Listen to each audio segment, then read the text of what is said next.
Inilarawan ni Pangulong Ferdinand Marcos Jr. na very friendly at very productive ang naging pag-uusap nila ni US President-elect Donald Trump sa telepono kahapon, kung saan inulit nito ang kanyang pagbati sa pagkapanalo ni Trump sa US election. Sa ambush interview sa Catanduanes, ibinahagi ng Pangulo ang ilan sa kanilang napag-usapan.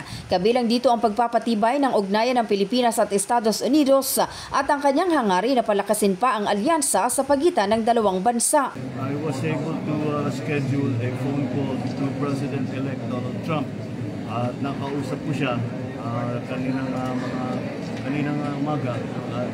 Tapos patuloy namin pinag-usapan ang samahan,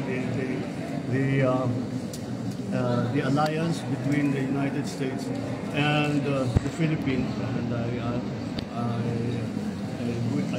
expressed to him our continuing desire to strengthen that relationship. Binanggit din ng Pangulo kay Trump ang suporta ng maraming Pilipino sa kanyang pagkapanalo sa halalan. Pero hindi raw nila napag-usapan ang patungkol sa mga illegal immigrants, lalo't libo-libong mga Pilipino ang undocumented sa Amerika. Kilala si Trump na istrikto sa kanyang immigration policy. We didn't talk about that. Okay. We didn't talk about it. We're just a congratulatory call. But of course, our ambassador is already working with us. Balak rin daw makipagkita ni Pangulong Bongbong Marcos kay President Donald Trump sa lalong madaling panahon.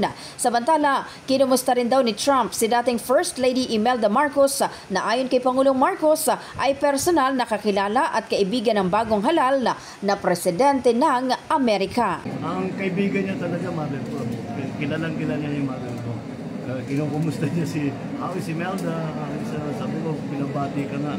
In the heart of changing lives, ito si Brigada Maricar Saragan ng 105.1 Brigada News FM Manila, The Music and News Authority.